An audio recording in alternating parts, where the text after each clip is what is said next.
최근에 인기 있는 TV 프로그램 가운데 나는 가수다라는 프로그램이 있습니다.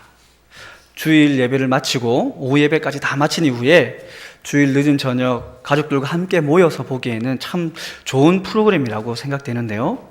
우리나라에서 최고라고 말할 수 있는 가수들이 모여서 자신의 실력을 겨루는 그런 긴장감 있는 스토리로 구성되어진 프로그램입니다.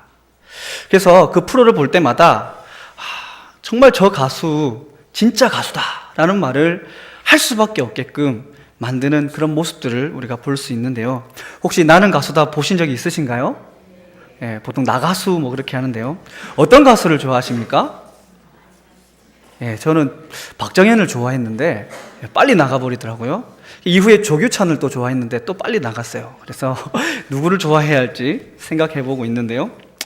어쨌든 이 나는 가수다라는 제목의 표현이 왜 생겼는가라고 물어봤더니 이 가수라면 이 정도는 해야지, 가수라면 이 정도의 모습들은 우리 관중들에게 보여주어야 한다 뿐만 아니라 가수에 대한 그런 명예를 걸고 이렇게 자신의 모습 또한 자신의 정체성을 온전히 깨닫고 행하는 그런 프로그램이기 때문에 나는 가수다라고 해서 자신의 정체성을 알리고 그렇게 자신의 모든 것을 쏟아붓는 프로그램으로 만들었다라고 얘기를 했습니다.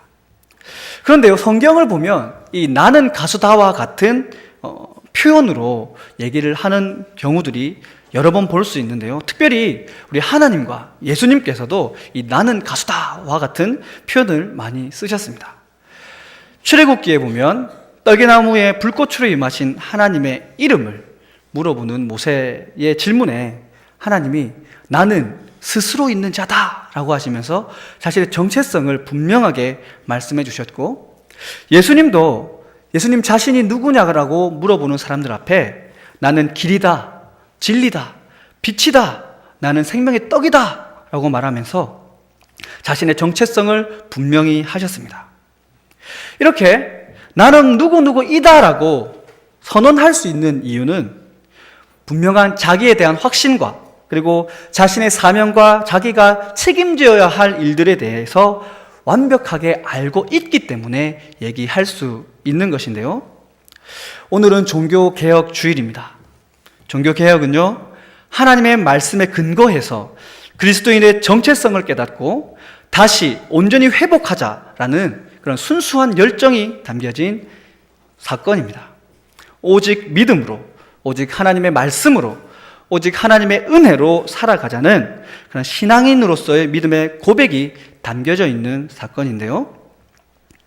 그래서 이 종교개혁의 정신을 그대로 이어받은 이 개혁교회를 섬기는 저와 여러분은 이런 의미에서 종교개혁자이고 종교개혁자이어야만 한다는 것을 기억하시기 바랍니다.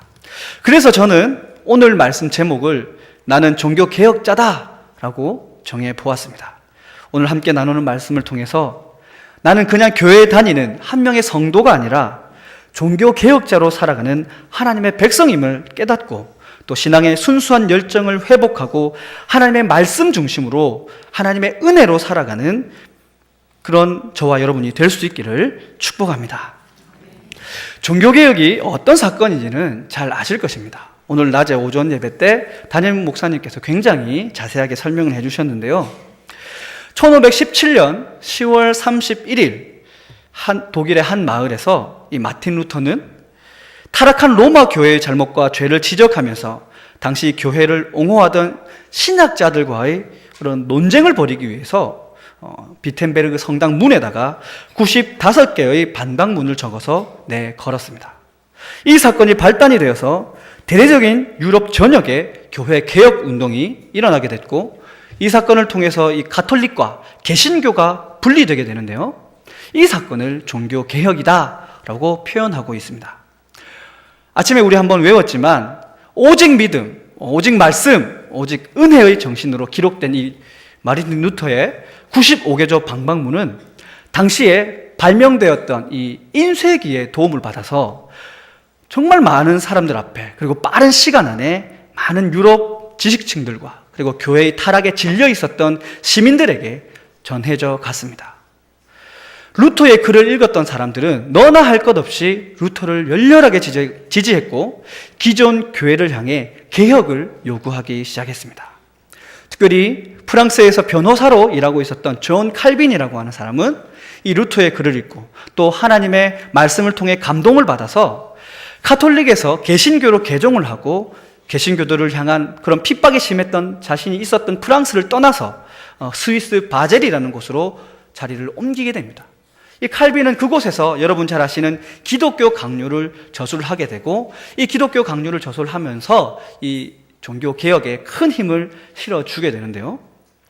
이러한 이 종교 개혁자들의 이 용기 있는 노력들, 이러한 정신은요, 이 종교 개혁이 일어난 지 500년이 지난 지금도 우리의 가슴을 뜨겁게 하고 또 그들이 저술한 많은 책들을 보는 신학생들과 그리고 하나님을 믿는, 하나님을 사모하는 많은 성도들에게 불의에 대한 그런 저항의 정신과 또 개혁에 대한 의지를 불러일으켜 주고 있습니다. 우리 장로교의 전통도 이러한 정신 속에서 출발되어졌습니다. 오늘 우리가 종교개혁주의를 보내면서 나 개인의 잘못된 신앙의 모습을 경계하고 또 이익과 타산에 젖어 있던 거대 교회 권력을 향해 저항하면서 또 오직 하나님께만 집중했고 온 마음을 다해 하나님의 정의를 지켜가려고 노력했었던 이 종교 개혁자들의 정신을 저와 여러분의 가슴 속에 새길 수 있기를 바랍니다. 뿐만 아니라 종교 개혁의 이 저항과 개혁 정신을 우리의 믿음 생활 속에서 실천하겠다라고 하는 믿음의 결단을 하나님께 올려드릴 수 있는 은혜의 시간이 되시기를 축복합니다. 오늘 함께 나눌 말씀은 하나님과 솔로몬이 나눈 대화의 한 부분입니다. 다윗이 미리 준비해 놓았던 좋은 재료들을 가지고 마음껏 그리고 정성껏 하나님의 성전을 건설했던 이 솔로몬에게 하나님께서 밤중에 나타나셔서 당부의 말씀을 하셨습니다. 본문 16절 말씀을 보시면요, 하나님께서 솔로몬에게 말씀하십니다. 내 눈과 내 마음이 항상 여기 있을 것이다 라고 말씀하시면서 성전 건축에 대해서 격려하셨고 또 예루살렘 성전에 하나님이 거하실 것이며 솔로몬과 이스라엘 백성의 삶에 함께 하실 것이다 라는 것을 약속해 주셨습니다.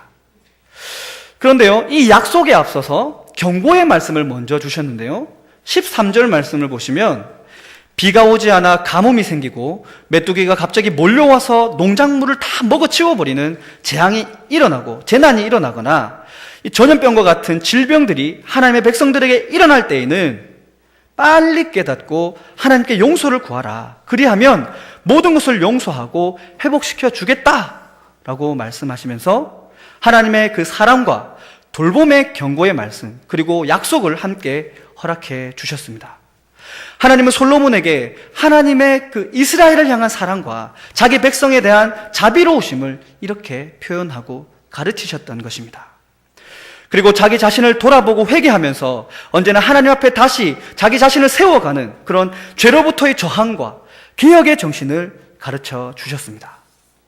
사랑하는 여러분, 하나님이 솔로몬에게 말씀하신 이 당부의 말씀을 기억하시기 바랍니다. 틀린 것을 알았다면 거기에서 머물지 마라. 악한 길에서 당장 떠나라. 삶의 문제들이 닥쳐올 때에 그 근원이 하나님으로부터 오는 것은 아닌지 돌아보면서 하나님과의 관계 때문에 일어난 것은 아닌지 생각해 보면서 가장 먼저 신앙을 회복하기 위하여 하나님과의 관계를 회복하기 위하여 전력하라.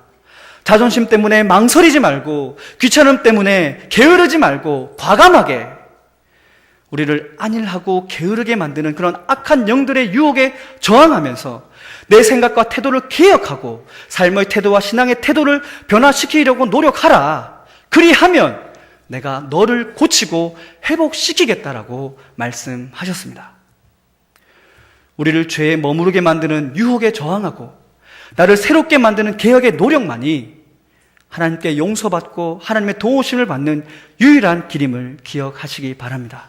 뿐만 아니라 하나님의 저주를 하나님의 복으로 바꾸는 복된 기름을 기억하시고 여러분의 삶의 모습들을 죄에 대한 저항의 노력과 자기 개혁을 위한 노력들로 채워가시기를 바랍니다. 우리는 기독교인입니다. 이 기독교인을 개신교인이다라고 표현하기도 하는데요.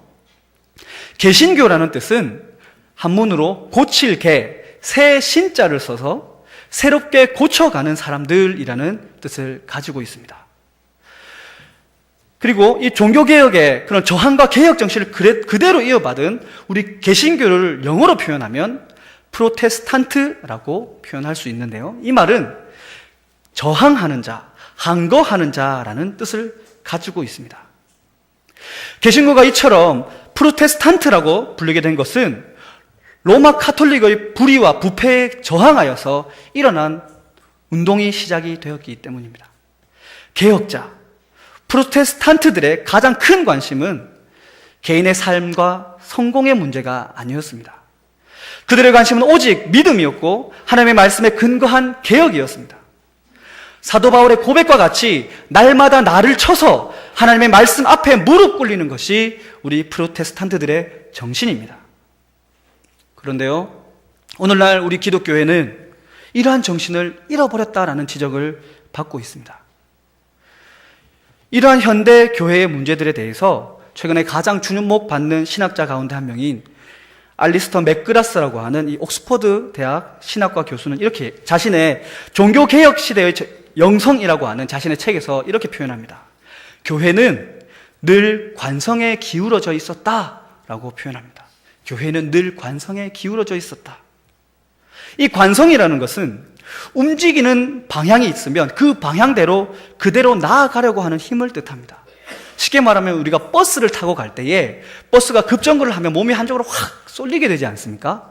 그 쏠리는 이유가 무엇입니까? 버스가 달려가고 있는 그 안에서 계속 나는 달려가려고 하기 때문에 버스가 멈추었을 때 몸이 이렇게 확 쏠리는 겁니다. 마찬가지로 현대 교회는, 그리고 예전의 교회는 잘못된 것임을 알면서도, 옳지 못한 것임을 알면서도 체면 때문에, 또 관습 때문에, 또 남들이 계속 그냥 하고 있으니까, 또 나 개인의 이익이 있고 이해관계가 얽혀 있으니까, 번거롭고 귀찮으니까 그냥 하던 대로 하자라고 하면서 이 개혁과 변화에 인색했다는 것을 지적하고 있는 것입니다. 종교 개혁이 일어나기 전에 구습에 젖어 있던 낡은 교회는 이 새로운 문화, 새로운 사상이 생겨나면서 쏟아지게 되는 교회를 향한 다양한 질문들과 도전에 대해서 감당할 능력이 전혀 없었습니다.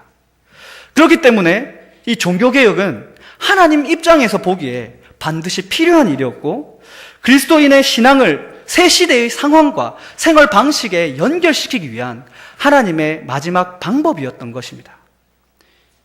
개혁은요, 하나님이 하나님을 믿는 그리스도인들에게 요구하시는, 우리 개신교인들에게 맡겨주신 사명임을 잊지 마시기 바랍니다. 종교개혁주를 지나면서 솔직하게 우리 자신에게 질문해 봤으면 합니다. 나는 나를 변화시키기 위해서 어떤 노력을 기울이고 있는가? 나를 개혁하고 이 시대 속에서 하나님의 복음을 증언하고 지키며 살아가기 위해서 얼마나 기도하고 말씀을 읽고 노력하고 있는가? 나는 날마다 나를 쳐서 하나님 앞에 서고 있는가? 아니면 그냥 그렇게 익숙한 습관처럼 신앙생활을 하고 있는가? 나에게 개혁의 모습, 뭔가 변화하려 하고 죄로부터 저항하려고 하는 그런 노력의 모습이 없다면 오늘 이 시간이 하나님께 회복하는 시간이 되시기를 바랍니다. 종교개혁 당시에요, 표와 같은 그렇게 사용되어졌던 문구가 있는데요, 개혁교회는 항상 자신을 개혁하는 교회이어야 한다라는 것입니다. 우리 한번 따라해 볼까요?